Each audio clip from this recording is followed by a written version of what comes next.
Police are trying to piece together the final moments of a 33-year-old man whose body was found in the fire escape of an apartment block in Sydney's inner south.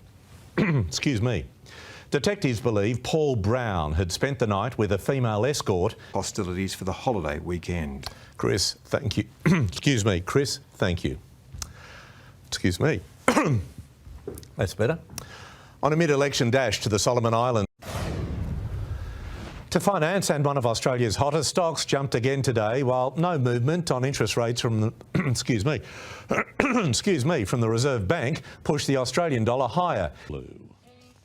Rugby, excuse me, Rugby League will make its return on Thursday in front of empty stands, but Cam, we could have crowds at matches sooner than first thought. I get emotional about it too, Pete, yeah.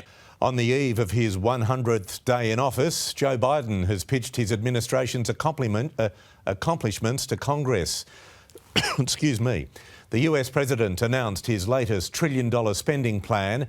Ashfield, Maroubra, Campbelltown and Engadine among those to go.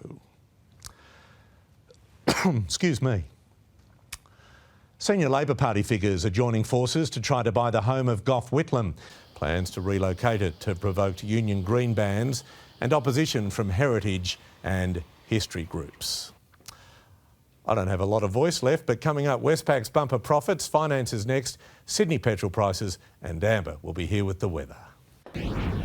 I'll do some talking for you, Pete. Look.